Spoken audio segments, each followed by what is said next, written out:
क्या आपकी भी नीट की तैयारी कुछ खास चल नहीं रही थी अभी तक, और आप अभी अच्छे से सीरियस होना चाहते हो पढ़ाई को लेकर, और आप चाहते हो कि आपको कोई अच्छे से एक गाइडेंस दे दे, तो आप बिल्कुल सही वीडियो पे आए हो। Hello everyone, I am Priyanshu, an MBBS student at All India Institute of Medical Sciences Bilaspur. And आज की इस वीडियो के अंदर मैं आपको कंप्लीट रोड मैप प्रोवाइड करने वाला हूँ कि कैसे कैसे आप प्रिपेयर करके आप जो है अभी भी 7 महीनों के अंदर नीट 2025 को अच्छे से फाइट करके एक गवर्नमेंट सीट, एक गवर्नमेंट मेडिकल कॉलेज के अंदर आप एडमिशन ले सकते हो। किस तरह से आपको प्रिपेयर करना है मैं आपको बताता हूँ, तो चलिए इस वीडियो को शुरू करते हैं। तो सबसे पहले वीडियो के अंदर मैं आपको पहले ये चीज़ बता देता हूँ कि ये वीडियो सिर्फ उन्हीं बच्चों के लिए है जिनकी प्रिपरेशन 30 से लेके 40% या फिर 20% तक भी है। मतलब कि उन्हें थोड़ी बहुत 11th की बायो ऑलमोस्ट 50% या फिर थोड़ा बहुत अंदाज़ा है कि ये सिलेबस है, इसके अंदर ये चीज़ें हैं, इनका अंदाज़ा है। मतलब कि 30% तक अभी उनकी प्रिपरेशन है। सिर्फ उनके लिए ये वीडियो है। मैं ज़ीरो से स्टार्ट नहीं करने वाला हूँ इस चीज़ को। अगर ज़ीरो से अभी स्टार्ट करना है तो उसके लिए मेरे को आप कमेंट्स में बता सकते हो। वो भी चीज़ मैं उसके भी बारे में लेकिन उनको थोड़ी जो है ज़्यादा मेहनत करनी पड़ेगी। उनको काफ़ी सारी चीज़ें अवॉइड करनी पड़ेगी। अभी से ही 12-13 घंटे की पढ़ाई करनी पड़ेगी, तभी जाके जो है अभी पॉसिबल है।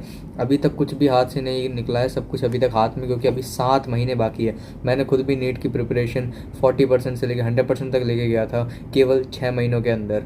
तो सबसे पहले इस वीडियो के अंदर मैं आपको बताऊंगा कि सिलेबस को आपको पढ़ना किस तरीके से है। सबसे पहले मैं ऐसे सब्जेक्ट वाइज बताता हूँ। पहले फिज़िक्स को बताता हूँ कि फ़िज़िक्स के अंदर अगर आपको बेसिक मैथ आपका क्लियर नहीं है तो बेसिक मैथ आपको हल्का फुल्का आना चाहिए।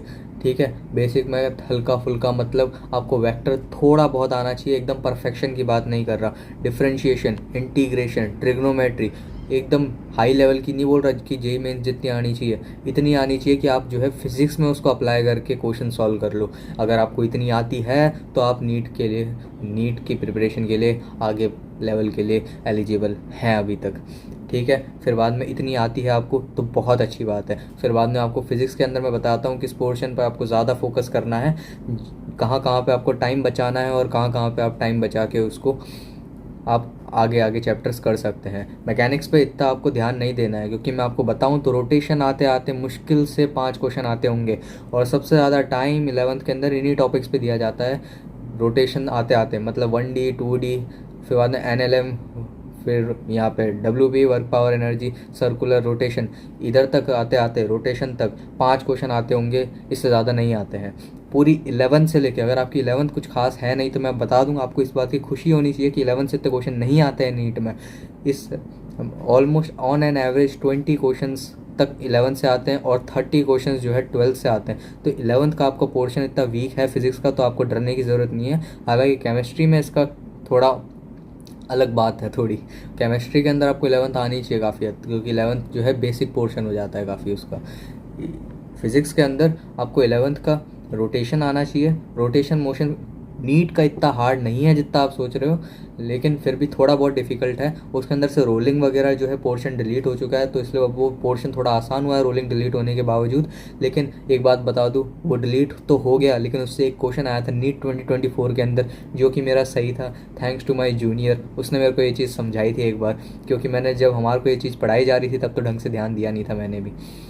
फिर बाद में मैकेनिक्स पे इतना फोकस नहीं करना। 11th के अंदर आपको फ्लूइड मैकेनिक्स पे फोकस करना ज़्यादा, थर्मोडायनेमिक्स पे फोकस करना, हीट वाले पोर्शन पे फोकस करना।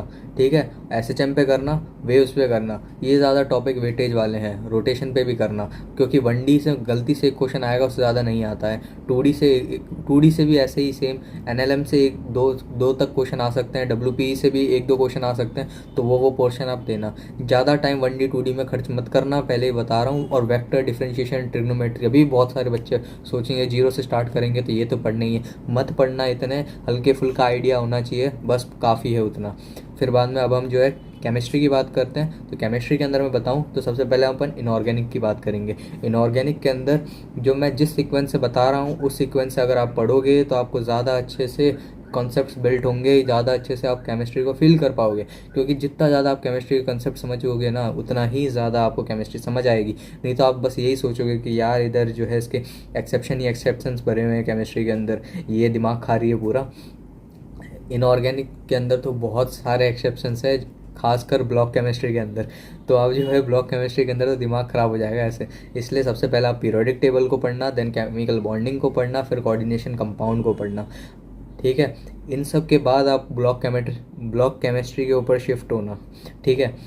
ये सब करने के बाद आप ब्लॉक केमिस्ट्री के ऊपर शिफ्ट होते हैं, फिर बाद में आप ब्लॉक केमिस्ट्री को कंप्लीट कीजिए, देन आप जो है अपन अब जो ऑर्गेनिक की बात करते हैं। बहुत सारे बच्चे मैंने देखे हैं ऑर्गेनिक के अंदर जो है बेसिकली IUPAC, आइसोमेरिज्म, इन सब के ऊपर अपना बहुत सारा टाइम ख़राब कर देते हैं। लेकिन आपको मैं भी बता दूं, इनसे एक भी क्वेश्चन नीट में नहीं आता। अगर नहीं आता तो ये सब तो इतना घबराने वाली कोई बात नहीं है। IUPAC मैं बोलूँगा उसके आपको नॉमेनक्लेचर नेम्स वगैरह निकालने आने चाहिए, लेकिन जो कॉमन नेम वाला टॉपिक है वो इतना काम का नहीं है, उससे इतने क्वेश्चन नहीं आएंगे।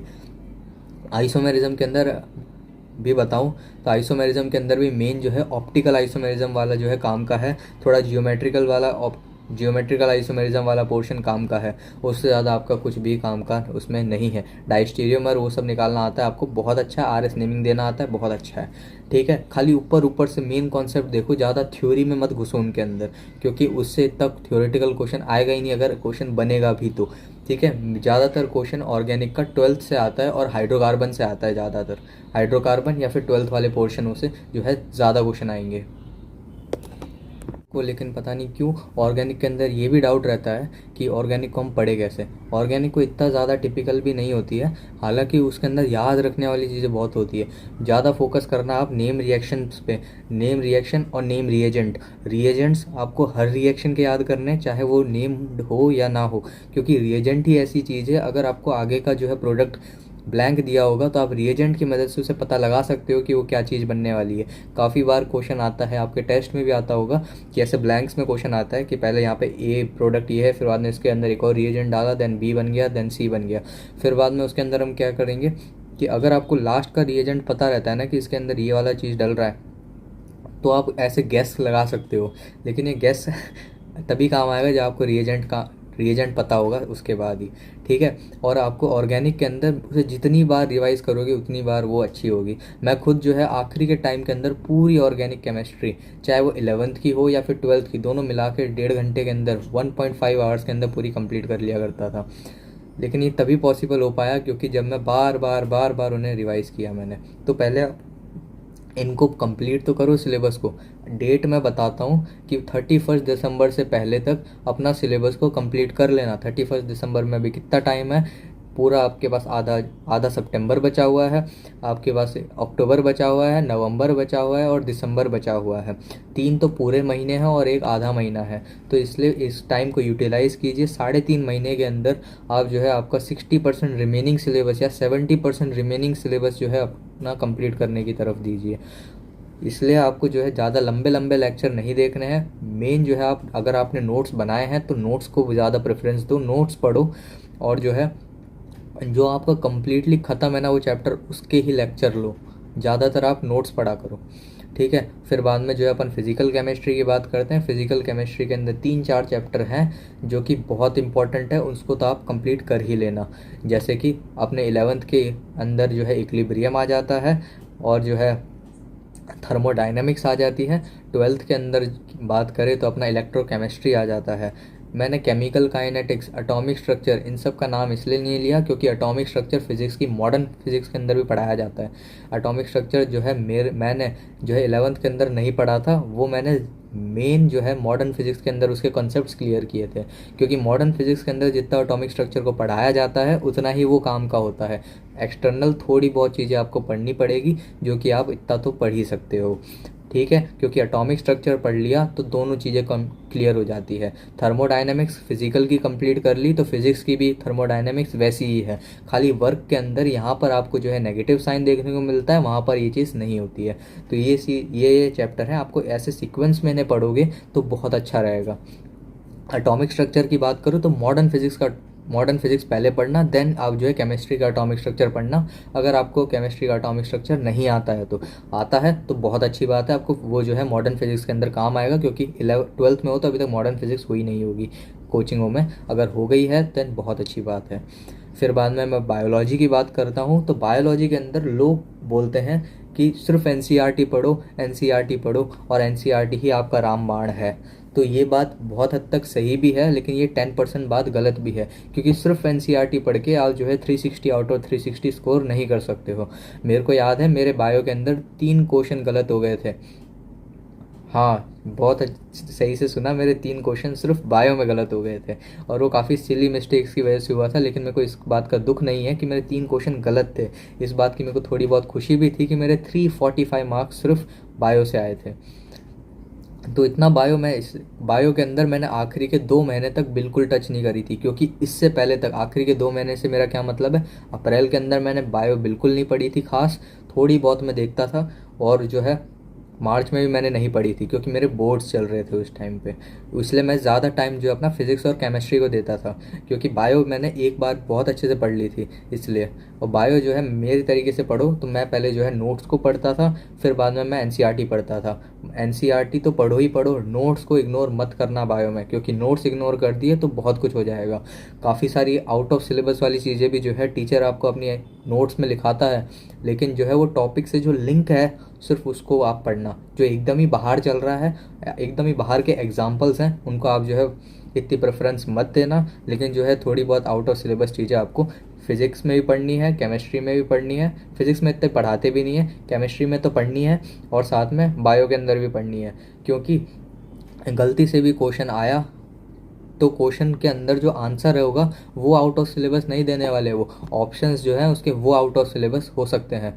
ये बात तो मैंने नोटिस करी है। इस बार बायो के अंदर काफ़ी सारे ऑप्शन जो है, मतलब काफ़ी सारे ऑप्शंस जो थे क्वेश्चंस के, वो आउट ऑफ सिलेबस थे, और वो लेकिन सेक्शन बी के अंदर दे रखे थे, तो हम जो है इनको चैलेंज भी नहीं कर सकते, क्योंकि एनटीए सीधा यही आंसर करेगा हमारे को कि जो है हम सेक्शन बी में ये चीज़ दिए थे तो आप इसे छोड़ भी सकते थे, जो कि उनकी बात सच भी है। तो बहुत हद तक आपको एक्स्ट्रा पढ़ना चाहिए, क्योंकि एक्स्ट्रा पढ़ने से जो है नॉलेज ज़्यादा आती है। जितना ज़्यादा आप नॉलेज कंज्यूम करोगे इस टाइम पर, उतना ही ज़्यादा आपका रहेगा। क्वेश्चन प्रैक्टिस को मैं इतना प्रेफरेंस इसलिए नहीं देता हूँ, क्योंकि जब तक आपके कंसेप्ट ही बिल्ट नहीं होंगे तब तक आप जो है पेपर को सॉल्व नहीं कर सकते। जितना अच्छे से आप कंसेप्ट को बिल्ड कर लोगे उतना ही अच्छा रहेगा आपके लिए, चाहे उस वक्त कैसा भी पेपर आए, चाहे वो हार्ड आए या फिर ईजी आए, आप जो है कंप्लीट कर लोगे। इसलिए जो है अपने कंसेप्ट्स पे ज़्यादा ध्यान दिया करो, क्वेश्चन प्रैक्टिस उसके बाद में। क्वेश्चन प्रैक्टिस के लिए मैं तो यही बोलूँगा, पहले आप अपना जो है कोई भी चैप्टर, जैसे मैंने पढ़ा फॉर एग्जांपल अपन थर्मोडायनेमिक्स ले लेते हैं केमिस्ट्री का, आपका कभी ना कभी कोचिंग के अंदर कभी कोई ना कोई तो पेपर हुआ ही होगा थर्मोडायनेमिक्स का। अगर आपने उसके अंदर अच्छा स्कोर नहीं किया था उस वक्त, क्योंकि आपने वो पढ़ा था नहीं उस टाइम, तो आप उसको लो उस पेपर को और अपने पास रखो। फिर बाद में क्या करो, एक बार उस चैप्टर को पढ़ो, नोट्स पढ़ो उसके अच्छे से, उसका लेक्चर लो, लेक्चर लेने की ज़रूरत पड़े तो। फिर बाद में उसके जो है क्वेश्चन लगाने का टाइम आए, जब वो थोड़े बहुत उसके आपके मॉड्यूल में होंगे क्वेश्चंस को करो। फिर बाद में एक वो पेपर दो, टेस्ट से जो है फिर बाद में आपको डाटा आपका मिल जाएगा। ऐसा नहीं कि डायरेक्ट ही वो जो है क्वेश्चन करने बैठ जाओ, कॉन्सेप्ट्स अच्छे से क्लियर करो, फिर बाद में वही काम आएंगे आपके आखिरी तक। मैं अभी तक स्ट्रैटेजी में बस यही बताऊंगा कि फर्स्ट आपको 31 दिसंबर से पहले अपना सिलेबस कंप्लीट करना है। आप मेरे टाइम पे तो क्या था कि मेरे पास जो है कोई ऑनलाइन में पढ़ने के लिए कोई चीज़ भी नहीं थी। मैं हॉस्टल में रहता था, वहाँ पे मेरे पास एंड्रॉयड मोबाइल नहीं था या फिर स्मार्टफोन नहीं था मेरे पास, जिससे मैं देख के अपना सिलेबस कंप्लीट कर पाता। मैंने तो पूरा ही जो है नोट से ही कंप्लीट किया है ये सब चीज़ें। लेकिन आपके पास तो ये बहुत अच्छी बात है कि आपके पास फ़ोन भी है, अगर आप ये वीडियो देख रहे हो तो फ़ोन से आप जो है काफ़ी सारे आजकल ऑनलाइन लेक्चर्स मिल जाते हैं, उनसे आप अपना सिलेबस कंप्लीट करो। वन शॉट को ज़्यादा प्रेफरेंस दो, क्योंकि और जो है आप मेन जो है नोट्स पढ़ा करो। वन शॉट से क्या आपके कॉन्सेप्ट्स बिल्ट हो जाएंगे, थोड़े कॉन्सेप्ट्स बिल्ट होने के बाद आप खुद से नोट्स पढ़ पाओगे, फिर उसके बाद आपको वन शॉट देखने का इतना ज़रूरी नहीं है। अगर आप जो है 12th के स्टूडेंट हो और आपने डमी ले रखा है, देखो स्कूलिंग वाले को मैं ये बात नहीं समझा रहा हूँ, स्कूलिंग वालों का मैं कुछ नहीं कर सकता। बाकी अगर आपने डमी ले रखा है तो बहुत अच्छी बात है, स्कूलिंग वालों अगर डमी मिल सकता है तो ले लो डेफिनेटली, नहीं ले पाए तो शायद से सिलेक्शन खो भी सकते हो। बाकी अगर सिलेक्शन तुम्हारा हो जाए स्कूलिंग के साथ तो बहुत अच्छी बात है, आपके लिए ऑल द बेस्ट तो है ही मेरा। लेकिन क्या है, डमी रहेगा ना तो आपके आपको वो सिर्फ प्रैक्टिकल में बुलाते हैं और पेपर देने के लिए जाना होता है। तो प्रैक्टिकल और पेपर बोर्ड से आप मत घबराना बिल्कुल भी। अगर आप जो है नीट की प्रिपरेशन कर सकते हो तो बोर्ड को आप डेफिनेटली फाइट कर लोगे। बोर्ड्स की जितनी चिंता मत करना। आखिरी के फरवरी वाले महीने के अंदर जो है फिजिक्स और केमिस्ट्री, मतलब फिजिक्स केमिस्ट्री क्या बोल रहा हूँ मैं, इंग्लिश और जो अपना फिजिकल एजुकेशन जो भी आपके पास सब्जेक्ट होगा वो जो है आप रखना। मेरे पास जो है इंग्लिश और हिंदी था। हिंदी मेरे लिए काफ़ी डिफ़िकल्ट था क्योंकि जो मैंने एट्थ क्लास में ही पढ़ा था आखिरी बार, तब से पढ़ा नहीं था मैं 4 साल से हिंदी, तो इसलिए मैंने हिंदी को थोड़ा ज़्यादा टाइम दिया था पास होने के लिए पेपर को। फिर तो क्या, बस इतना ही मैं बोलना चाहूँगा अभी तो। फिर बाकी आगे के लिए इसका जो है मैं पार्ट 2 भी बनाऊँगा, वो भी आप डेफिनेटली वॉच करना। अगर ये वीडियो हल्की सी भी हेल्पफुल होगी आपके लिए तो इस वीडियो को लाइक करते हुए जाना। चैनल पे नए आ रहे हो तो सब्सक्राइब कर देना। बाकी thank you so much for watching and bye bye. Part 2 ज़रूर देखना।